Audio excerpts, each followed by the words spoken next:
So this is a colleague that put this together for me. Actually, she put it together for her class, but I really like it, so I stole it. And I figure when you steal things in research, you want to give credit where credit is due. So I didn't put Lisa's top 10 rules because this is all put together by Nancy Willis, okay? So that's what citation is, by the way, folks. We cite things so that we don't pretend that it's our own work. So you want to start with your specific purpose. You want to have no more than 3 to 5 main points. Here's why. We're only giving a 4 to 6 minute speech. If you have more than 5 main points, you are not giving a 6-minute speech anymore, okay?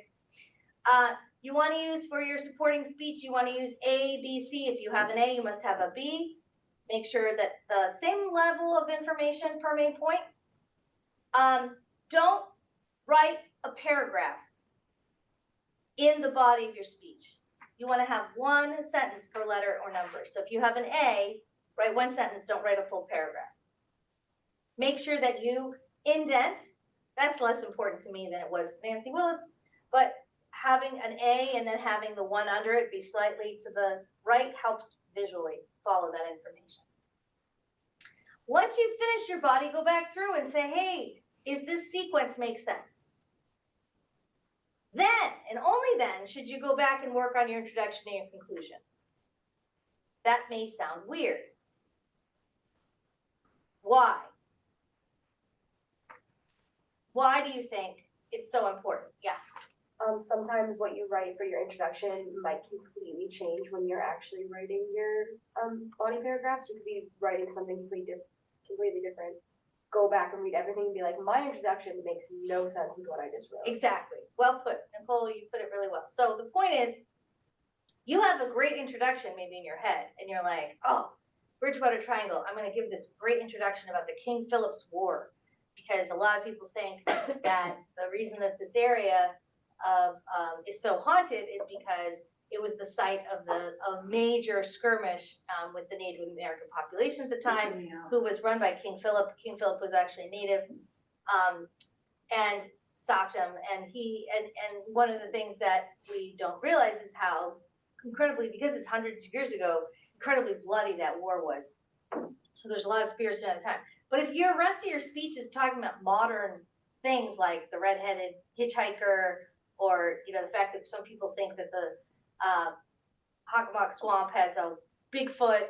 Yeah, exactly, Huckwudgie, yeah. And then you would go back. Yeah, then you'd go back and you'd be like, oh, this introduction makes no sense. Maybe I'll talk about Huckwudgie in my attention getter instead, because I actually have a whole main point about this, right? So that is why you want to do the introduction later. And the same goes with the conclusion, because your conclusion in a good speech often will match, parallel, tie back into the attention getter, right? They'll use the same information and review it. Then, lots of ways you can gain attention.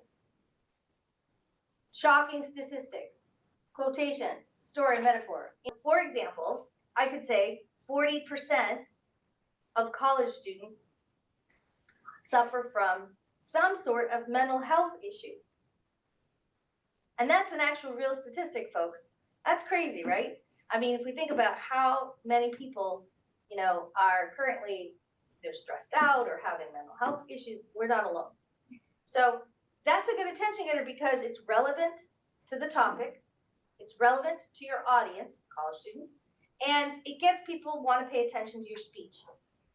Do not start your speech with, my speech is about. I know that we've been well trained to do that. There may actually be professors in your life who say, when you give your presentation on psychology, please start with your topic. I don't want you to do that because you are squandering your opportunity to get attention when you do that. Because as soon as you do that, you get people race off in their own heads to think about what they know about the topic you just shared. Right? Today, I'm going to talk to you about spiders. I want you to notice what your brain just did. Oh yeah, I saw a spider in my bathroom the other day. Oh, spiders, I hate spiders. I'm going to hate this topic, right? So you don't want to do that. You want to say something like, The spider is one of the most common insects, or whether it's not an insect, I know technically, but in popular culture throughout cultures.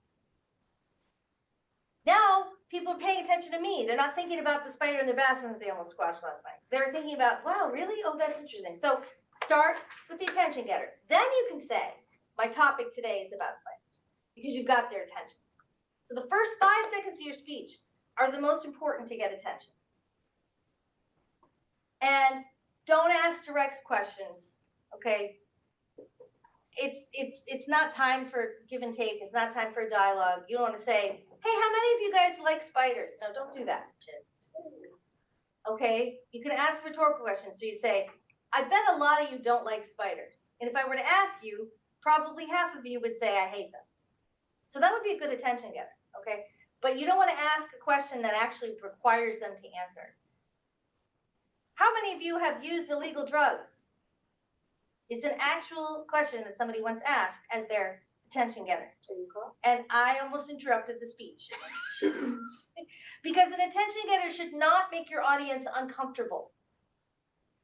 That question makes people very uncomfortable. Like, I'm expected to reveal like illegal behavior, right? Or how many of you know someone who's had an abortion?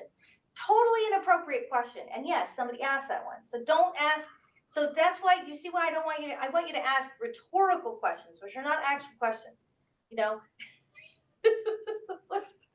How many of you have had a death-defying experience that makes you really uncomfortable and makes you want me to stop my speech right now? People are like, right? I know. No, exactly. Think about your audience. Be kind to your audience is all I have to say. All right. So the conclusion, so that's attention getter. Now, conclusion should be shorter than your introduction and should not include the words, that's it. Too many people, that's it. I'm like, okay, thank you. Well, you know, you got to trust yourself. Trust that your speech has impact, that your words matter, and that they've heard you. And sometimes a little silence is a good thing. It can actually cause power from silence. So it's okay to go, oh, wow, I think I'm done. It's okay to say, thank you. That's a good one. So instead of that's it, you can say thank you. Just to make sure that everybody knows you're done. But in far too many speeches, people steal their own power by having this really profound ending where they're like the equivalent of musically like da da da da, and then they go wah wah. But that's it sounds like wah wah. I'm like, no, you just have this powerful ending. Everybody's sitting with what you said, and now you're like wah wah. So don't do that. So train yourself, practice your speech so that you don't end it with that's it. Okay? So I implore you, 25 years of teaching this class, I would be happy if yet that another day went by without somebody ending their speech, that's it, or without people starting their speech with, hi, my name is Lisa, and I'm going to talk to you today about plumbing supplies, right? So the speech is, this rubric, by the way, is available just as I clicked on your Moodle, but it's also available on the Padlet, on the class Padlet. You get 4 to 6 minutes. Please aim for 5. If you're, that way you have a little wiggle room. If you speak more quickly or more slowly than you think, you will still have some wiggle room. Because if your speech is lower than 4 minutes, and yes, 3:45 is lower than 4 minutes, you will lose 5 points. And if your speech is, really, I give you more leniency on the longer bit, but if it's more than 20 seconds, then yes, you lose 5 points. So that is to encourage you to practice your speech, by the way. Also, I want you to think about if this is a persuasive speech or an informative speech. So if you're giving a speech about, you know, the history of LSD, and it turns into a speech on why we need to have, you know, psychotropic drugs need to be legalized, that is a persuasive speech, right? Does it have an introduction? Did you gain attention? I have little smiley faces here to encourage you to feel better. Establishing credibility is easy to do if you are excited and interested in your topic.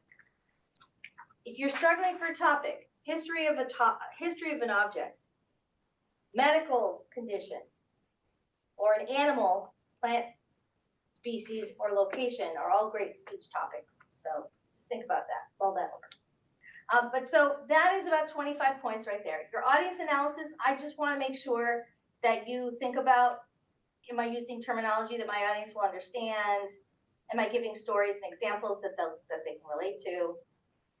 The organization research is worth the most amount of points. It's 35 points. It's going to be like, you have main points, do you have an obvious order? Are you covering the most important things? Do you have at least 3 sources? Does the speech flow easily? Do you have transitions between main points? Would it help the flow? And do you have a complete outline? And the delivery is worth the least amount of points because I don't want you to focus too much on that. I do want you to think about that, but that's kind of the icing on the cake. If you have a terrible cake, don't put any icing, right? So bake your cake, focus on how well your cake is cooked, and then ice it, right? So don't spend all this time on delivery if you don't have a good topic and good content.